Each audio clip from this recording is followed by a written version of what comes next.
Moisés Cayetano es de las personas que tenemos en Extremadura que mejor conoce de lo que nos va a hablar precisamente hoy y de lo que conmemoramos, ¿no?, en esta semana, también en el centro, así a nivel también pequeñito, ¿no?, a nivel familiar, que son los 50 años de la Revolución de los Claveles, ¿no?, que es una fecha como muy redonda para esto. Moisés Cayetano además ha estado en aulas durante 40 años de su vida, maestro primero, luego licenciado y profesor de instituto, doctor en historia, es decir, que tiene una carrera profesional que tela marinera. Y además, en concreto, yo creo que Luis también por eso le hacía especial ilusión que él viniera hoy aquí, que él es el que ha sido el que se ha encargado un poco de organizar esto, es que uno de los pocos libros que hay en castellano escritos sobre ese personaje no muy recordado ni muy conocido, muy maltratado también por la historia, que es Salgueiro Maia. Él es el autor de uno de los pocos libros que hay en nuestra lengua sobre este personaje histórico, del que supongo que hoy vamos a aprender cosas y que aparece en esa chapa, ¿no?, que nos ha dado Luis, y que Luis también le tiene un cariño. El departamento de portugués. El departamento de portugués. El departamento de portugués. Exactamente. Así que nada, muchísimas gracias, Moisés, por haber venido, y aquí tienes al respetable público. Muy bien, pues muchas gracias.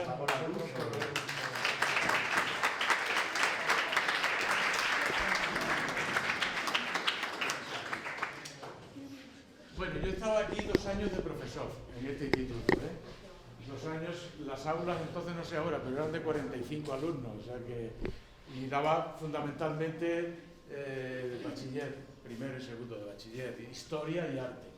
Después he tenido algún contacto más porque mis nietos estudiaron aquí, ya están terminando sus carreras, pero bueno, pues es una referencia y me agrada mucho estar en este instituto, claro está.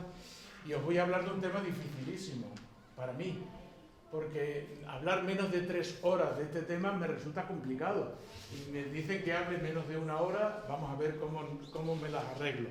He traído un PowerPoint del que os servirá sobre todo para no tener que aguantarme mucho, sino que podéis ir mirando y a lo mejor hasta leer algunas cosas. Mira, este es el cartel, o uno de los carteles significativos de esta revolución, los claveles, ¿verdad? Todo el mundo habla de la revolución de los cravos. Yo saqué una frase de un periodista francés donde decía una cosa muy curiosa.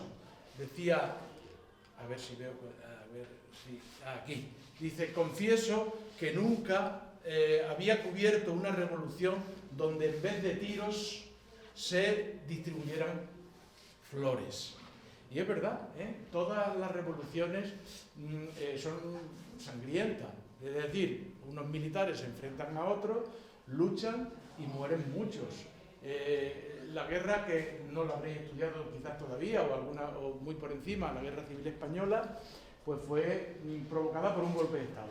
Esto fue un golpe de Estado también, un golpe militar.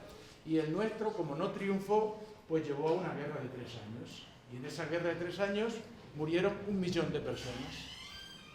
Bueno, pues la revolución portuguesa duró 12 o 14 horas y no murió nadie.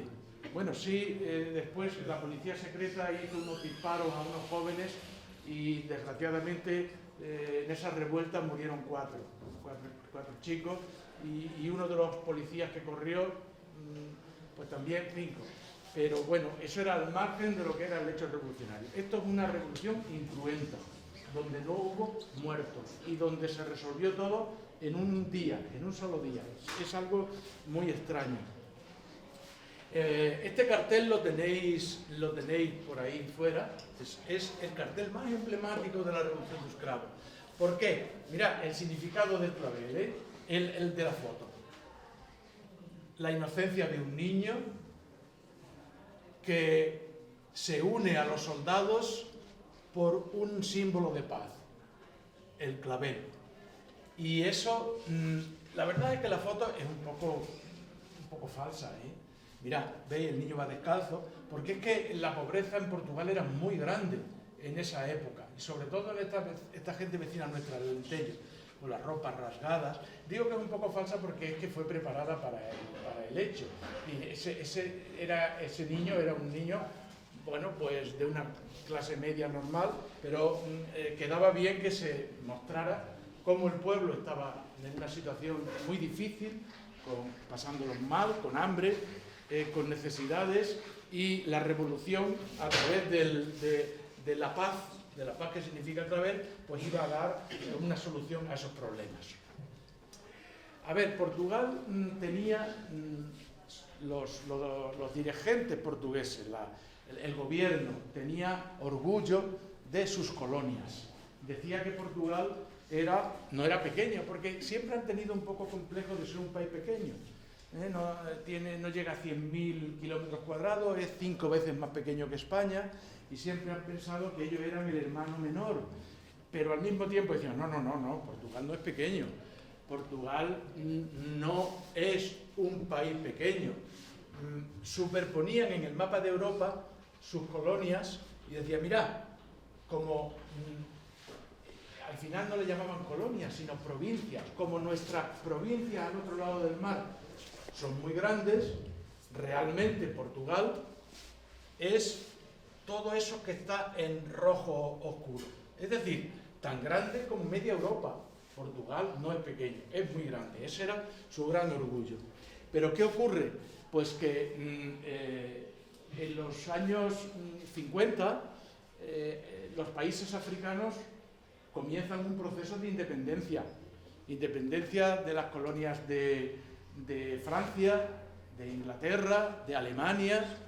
¿Y quién iba quedando atrás? Iba quedando atrás Portugal. Portugal no se desprendía de las colonias. Al revés, como las consideraba provincias, decían, no, Portugal llega desde el Miño, como sabéis, la parte norte de Portugal, desde el Miño hasta, iban bajando, bueno, pues hasta el Algarve, no, hasta Timor, es decir, al otro lado del mundo, en Asia. Eso es Portugal. Y ese pensamiento, Portugal desde el Miño hasta Timor, hacía que ellos fueran diferentes. Ellos no querían descolonizar. Decía el presidente de la República, el presidente del gobierno, Marcelo Caetano, que de las colonias, luego de las provincias, luego le llamó provincias, de las provincias se vuelve o triunfante o muerto. No hay negociación posible. O se triunfa o se muere. Entonces todos los soldados que fueran para allá ya sabían lo que había. O ganaban o morían. No había otra alternativa. Sin embargo, ellos, mira, Salguero Maya, hemos hablado, pues luego hablaré un poquito más de Salguero Maya. Salguero Maya era un capitán que había nacido en Castelo de Vides, que es una población fronteriza con Valencia de Alcántara, muy cercana. Tenía en esta época de la Revolución 29 años, pero ya desde que tenía 24 había sido destinado a las colonias para luchar contra los movimientos que había de independentistas.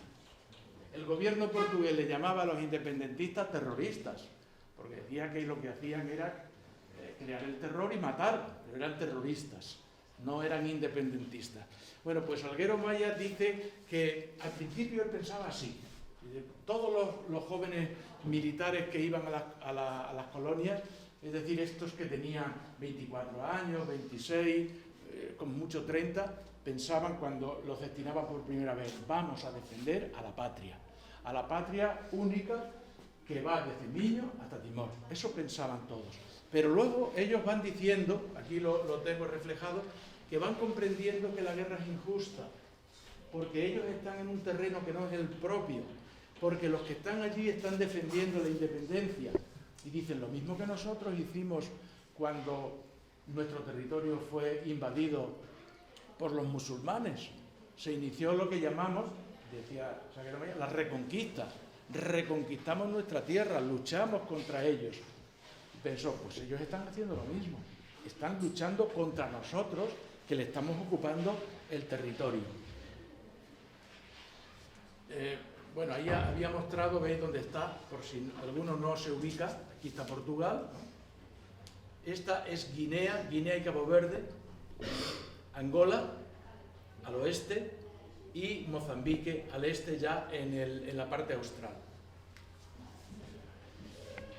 Os decía que Salguero Maya había ido con la idea primero de que aquello era Portugal todo, y luego fue comprendiendo que no, que eran unos invasores.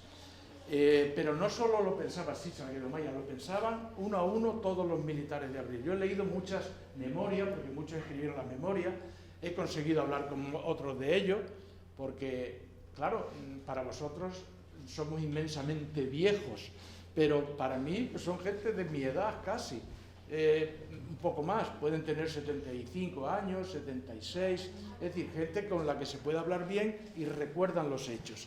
Y Otelo Saraiva de Carballo es, junto con Salguero Maya, el militar más conocido de la época, porque fue el que hizo el plan de operaciones del golpe militar. Y Otelo, en uno de sus libros, que se llama Alborada en Abril, Despertar en Abril, dice: partíamos, cuando íbamos, ufanos, orgullosos de la misión que íbamos a cumplir, de la defensa del sagrado Torreón patrio, que nuestros mayores nos habían conquistado hacía 400 años, contra los terroristas e insurgentes de los bandos rebeldes, cuyos jefes, manipulados por Moscú, porque siempre decía, esto son cosas de los comunistas, merecen una severa lección. Y luego más adelante dice, pero después nos dimos cuenta que estábamos errados, que nosotros no teníamos la razón. Esto lo dice también muy parecido, parece que se han puesto de acuerdo, pero no se han puesto de acuerdo, entre otras cosas porque su ideología es muy distinta, la de uno y otro. Lo dice Vasco Lorenzo, que es ahora, hoy día, digamos, el mayor representante de los capitanes de abril. Es el presidente de la asociación 25 de abril. Y Vasco Lorenzo viene a decir lo mismo.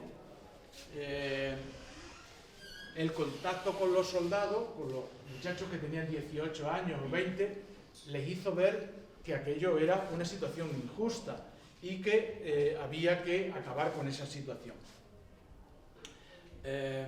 Este es Salguero Maya, lo tenéis de todas maneras en los paneles. Mirad, aquí está ese día del 25 de abril con un megáfono instando al presidente del gobierno, que está enfrente del cuartel de la Guardia Nacional Republicana, a la rendición. Después hablaremos un poco más de eso. He querido traer, porque os he hablado de Salguero Maya, que era un capitán de 29 años, de una tendencia política, digamos, socialdemócrata o casi socialista.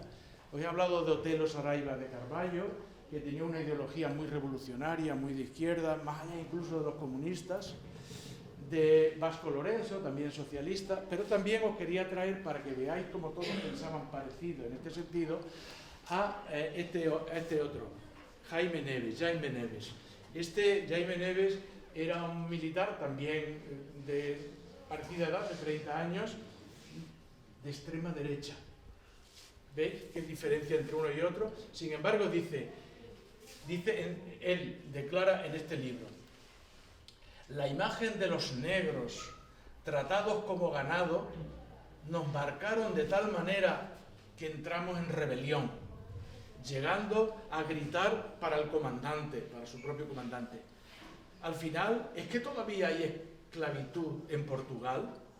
Es decir, él también se da cuenta de que están tratando muy mal a los habitantes, a los nativos de Guinea, de Angola y de Mozambique.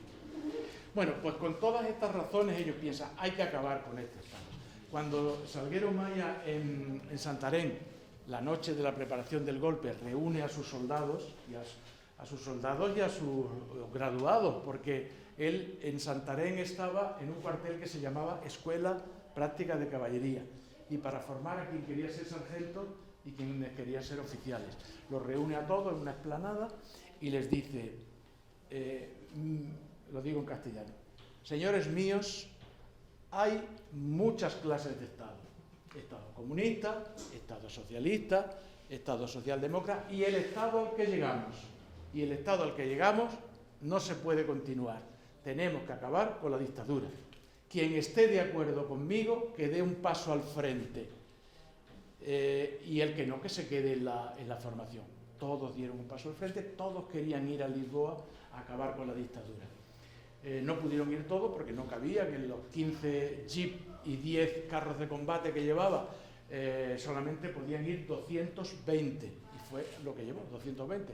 El resto de los militares se quedaron en el cuartel con un compromiso. Bueno, con dos compromisos. Hicieron dos compromisos en todos los cuarteles. Que los que marchaban iban a vencer o morir. Y los que quedaban, si fracasaban, irían ellos rápidamente también a ayudarles. Uno. Y el otro compromiso. Si ganamos, ninguno de nosotros tiene que obtener beneficios. Ni ascensos, ni medallas, ni nada. Esto lo hacemos para acabar con las colonias y para acabar con la dictadura. Y esos dos compromisos los cumplirían después.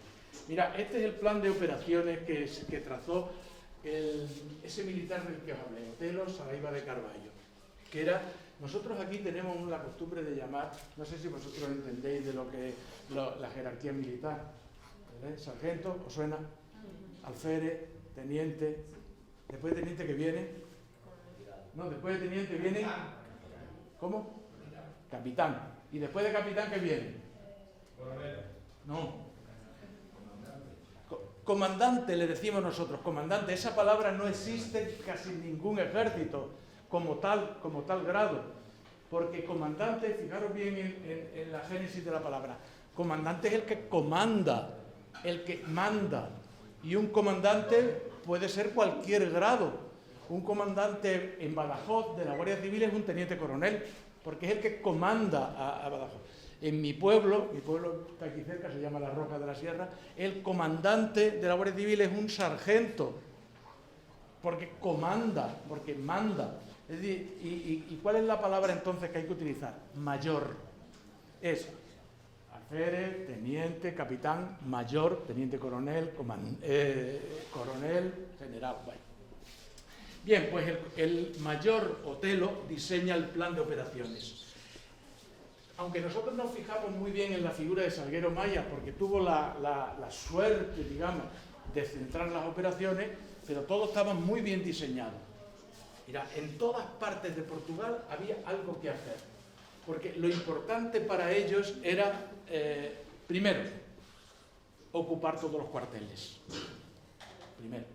Segundo, detener a todos los comandantes, a todos los mandos que estuvieran con el gobierno. Tercero, ocupar los aeropuertos, todos los aeropuertos para que no saliera ni entrara nadie.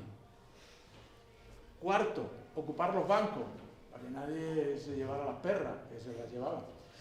Otra más, ocupar las fronteras, para que ni de España entraran refuerzos, que podía ocurrir, o para que se fueran, sobre todo, para que no se fueran estos elementos de la policía secreta, la PIDE, Policía Internacional de Defensa del Estado, PIDE, que era una policía tremendamente represiva.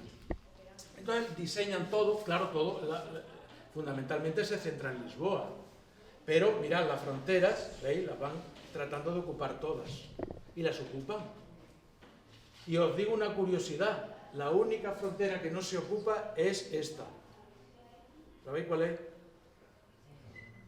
La de Badajoz, Calla, no se ocupa, esa queda libre, porque el batallón de Elvas no se subleva, y no se subleva porque el comandante, segundo comandante del batallón, era el hijo del ministro del ejército, y le tenía mucho respeto, mucho cariño, bueno, y el ejército, y ahí se quedaron un poquito en el aire. Así que esta frontera se quedó abierta, pero las demás todas fueron cerradas, con éxito. Uno de los lugares más importantes que había que tomar era el aeropuerto de Lisboa, porque el aeropuerto de Lisboa es el aeropuerto más importante, más grande, más internacional. Y os cuento una anécdota. Tenía que venir una compañía de Mafra está muy cerca de Lisboa, en el norte, está al lado, a ocupar el aeropuerto. Y había un enlace, un capitán, que es el que estaba esperando a que llegaran ellos para iniciar la ocupación. No acababa de llegar. Pasó un cuarto, todo esto es al minuto, ¿eh? Si lo tenía que ocupar a la 1:30, a la 1:30 en punto. Pasaban 5 minutos y no llegaba, 10 minutos y no llegaba, un cuarto de hora Y el capitán, él solo, sacó la pistola, entró y detuvo a todos los controladores. Y cerró el aeropuerto él solo. Fijaros el riesgo que eso supone, Supone que si fracasa el golpe, si realmente es que está solo, pues hubiera quedado él ante todos los enemigos. Hoy día todo es muy fácil con los teléfonos móviles, ¿no? Llama y dice, oye tú, ¿qué hacéis que no llegáis? Pero es que entonces no había ningún tipo de comunicación telefónica. Todo era escuchando la radio, era imposible. Y él lo ocupó todo. Cuando llegó, con media hora de retraso, la compañía de Mafra, ¿qué ha pasado? Dice, que nos hemos perdido, que no sabían llegar, que no tenían, no había GPS. Y entonces dice que iban preguntándole a la gente que había en la calle, oye, ¿por dónde se llega al aeropuerto? Pues usted tire por aquí a la derecha, luego a la izquierda, después... Imposible. Y aquello hizo que llegara casi de tarde. Bueno, os cuento alguna anécdota más porque seguramente los rollos estos pueden dormir. Así que os voy a contar otra anécdota. Cuando Salgueiro Maia va a entrar en Lisboa, tiene 3 teléfonos en la mano. Porque, no, repito, es que si pensamos hoy día, esto es un disparate. Porque 3, uno con el móvil era suficiente. No, 3 teléfonos así de grandes, los lleva aquí. Uno para hablar con el puesto de mando, otro para hablar con Santarém, con su puesto de inicio, y otro para hablar con los otros militares que iban en la compañía.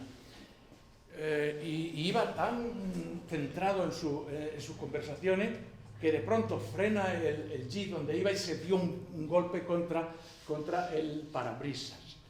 Y pregunta al soldado que decía, ¿qué ha pasado? Y le dice el otro, meu capitán, un semáforo está en vermelho. El semáforo estaba en rojo y entonces había parado. Pero ¿cómo vamos a parar una revolución porque un semáforo está en rojo? Y pusieron la sirena y avanzaron hacia lo que llamamos nosotros Campo Grande, que es del norte al sur, Campo Grande, Campo Pequeño, Marqués de Pombal, Avenida de la Libertad, Plaza de Restauradores, Rocío, y ocupan Lisboa. Y ocupan lo que se llaman los pasos do Concello, las plazas de comercio.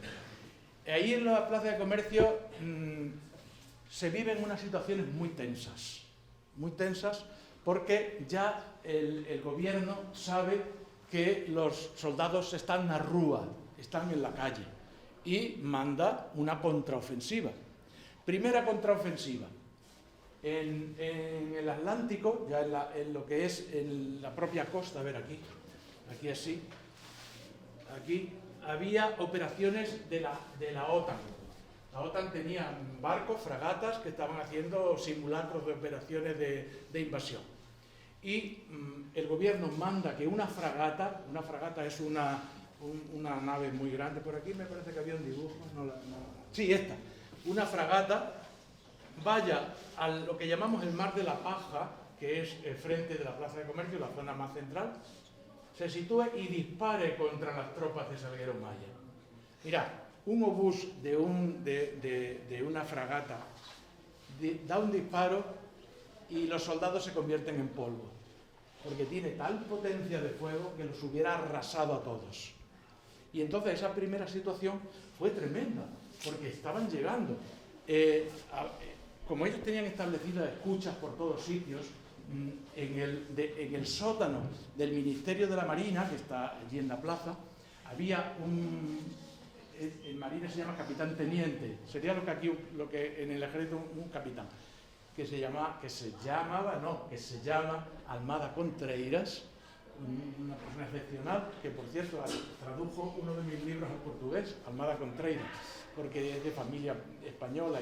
Ese detecta que viene la fragata Gago Cutiño, se llama, y advierte de que aquello es muy peligroso. Entonces, un ejército una compañía de artillería de esta población que se llama Vendas Novas, cuando se va a Lisboa, a mitad de camino, un poquito más adelante, hay una población que se llama así, Vendas Novas. Bueno, pues ahí había lo que se llama la Escuela Práctica de Artillería. Y esos se situaron, previendo que eso podría ocurrir, en un alto enfrente del río que se llama el Cristo de Almada. Si alguien ha ido a Lisboa verá que hay un Cristo enorme, grandísimo. Pues en esa explanada se situaron y se le dio la orden de tomar posiciones, de hacer mediciones para disparar contra la fragata. Fijaros la situación tan tensa. Eso era a las 5 de la madrugada. Es decir, si la fragata dispara, convierte en polvo a los 200 y pico de soldados. Pero al mismo tiempo, la artillería de Vendas Novas hunde la fragata. Aquello hubiera sido una guerra como la española, ya hubiera sido una guerra imparable. Pero, afortunadamente, los oficiales que estaban dentro de la fragata se negaron a disparar. El comandante intentó hacer unas salvas de aviso, dice él, por lo que escribió después. Pero los oficiales dijeron, no, eso no podemos hacerlo, porque en cuanto disparemos, aunque sean salvas de aviso, la artillería de Vendas Novas va a creer que estamos disparando de verdad y por tanto nos van a disparar a nosotros. Entonces consiguieron irse y no. Pero claro, ya la situación había sido de tensión muy fuerte. Al mismo tiempo se va a producir otra situación también terrible, y es que por una de las calles que lleva la plaza de comercio, que se llama la calle, ¿cómo es? La Ribera das Naus, aparece un regimiento de artillería, número 7, mandado por un general de brigada, un brigadeiro, Junquera Rey. Y está dispuesto, otra vez hace lo mismo. Le dice al alférez que estaba al mando de uno de los tanques más potentes, dispara. En aquel momento había unas fotos, yo creo que la tengo aquí. Claro, se ve muy mal, pero mirad, aquí está la fragata, mirad la fragata, como se ve. Y este es ese momento en que digo, en que el general brigadero Junquera Rey ordena a sus maquinarias de guerra, a esos tremendos tanques, que dispare contra... Aquí está Salguero Maya, ¿lo veis? Pequeñito ahí. Y estos son sus chaimites, La diferencia está en que estos carros de combate están con esas ruedas dentadas tan enormes, brutales, y estos van con ruedas normales, 6 ruedas, pero de caucho. Estos son de una potencia de fuego 10 veces inferior a esto. Bien, pues le indica que se le dispare. Y mirad, pero no que le disparen con un fusil, que le disparen con una bala de cañón. Imaginaros, no hubiera quedado de él ni el recuerdo, ¿no?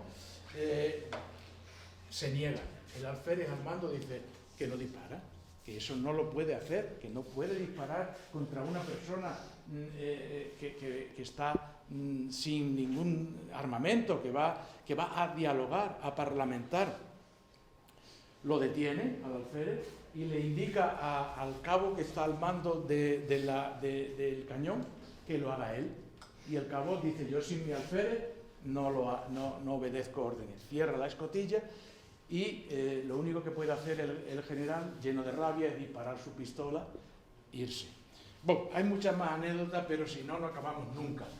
Estos son el plano, el croquis que hizo Salguero Maya de la situación en la plaza de comercio, y una vez que la situación se resuelve, todos los componentes de estos distintos compañías se unen a él, pues le dan la orden de ir a lo alto de Lisboa, a lo que se llama el Largo do Carmo, porque habían escuchado, con los teléfonos pinchados, interceptados, que el presidente del gobierno, Marcelo Caetano, se había refugiado en el cuartel de la GNR.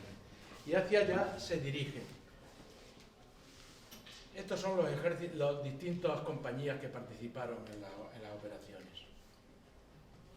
Bueno, comprenden que la situación le es favorable porque la gente, mirad lo que va haciendo la gente. En lugar de esconderse para no tener peligro, salen todos a la calle. Se suben a los árboles, se suben a los tanques, ayudan a los soldados a localizar al enemigo, les dan comida e incluso, como sabéis, le dan claveles para que lo pongan en la boca de los fusiles. Ellos comprenden que han ganado. Mirad, este soldado está en posición de prevención. Pero mira, el niño ese está al lado tan tranquilo, haciendo la V de Victoria.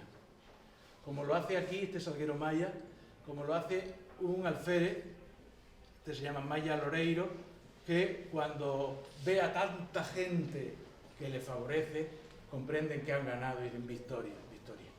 Y a partir de ahí, bueno, pues la revolución ha ganado. ¿Cómo vamos de tiempo?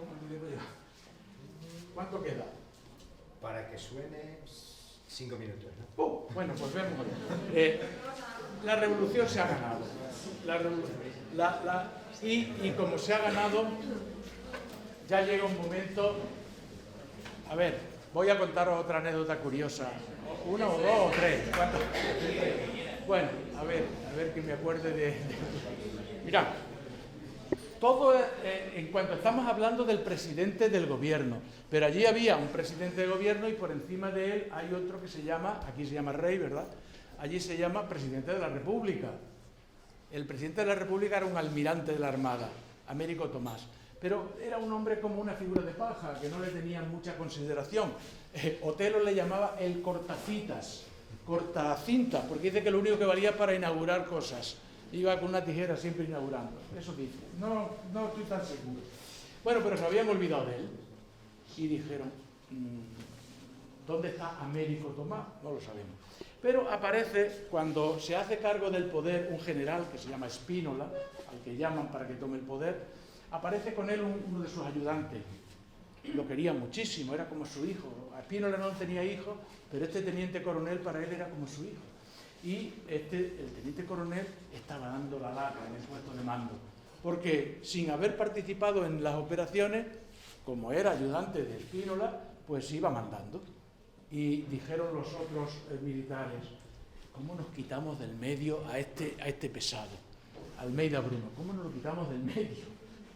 Y el otro día lo hablé con él en Évora, que coincidimos. Dice, pues fue muy fácil. Dijimos, ostras, pero si no está detenido Américo Tomás, el almirante, a este le va a encantar detenerlo él.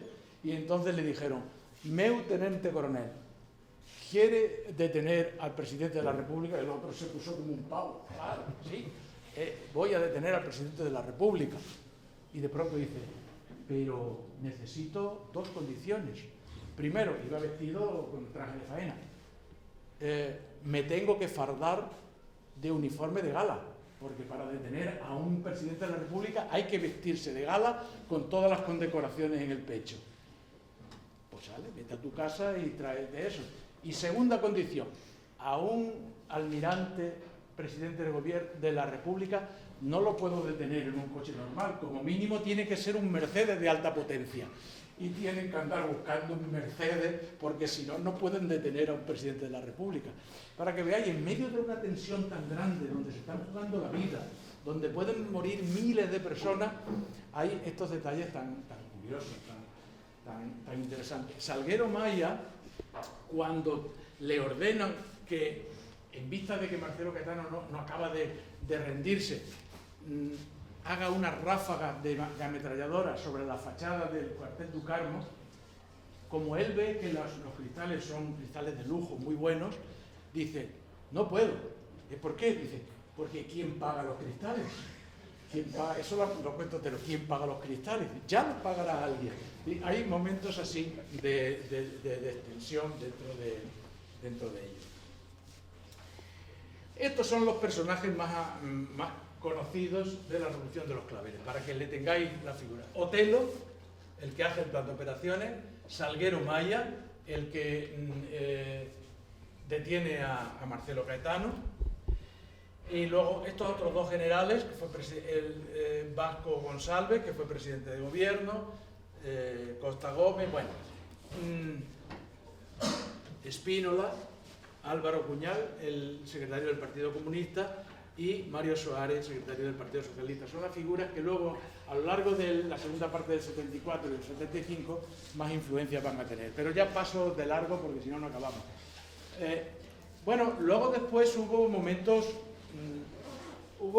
porque todo lo que os estoy contando hasta ahora es muy positivo, muy interesante, muy glorioso, pero también hubo cosas tristes. Por ejemplo, en las colonias, sobre todo en Angola y en Mozambique, bueno, en Angola había 1 millón de portugueses, 1 millón, y en Mozambique más de medio millón.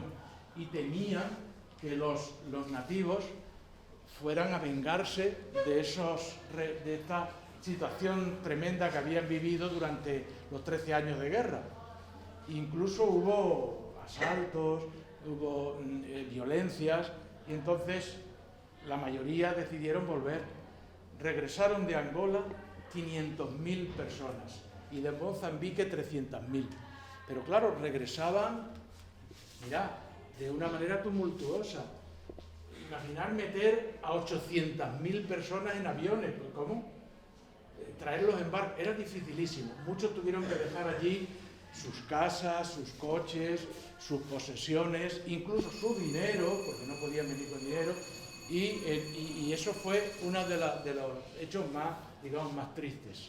Aquí en nuestra zona, al lado de Extremadura, en Alentejo, se hizo lo que llamamos la reforma agraria, se ocuparon tierras, porque la situación del campesinado en Alentejo, como en Extremadura, era de una pobreza extrema. La falta de trabajo era absoluta, el hambre continuo. Mucha gente en invierno se mantenía de robar bellotas para poder comer, pero si los cogía la GNR, las palizas eran brutales y la situación era muy mala.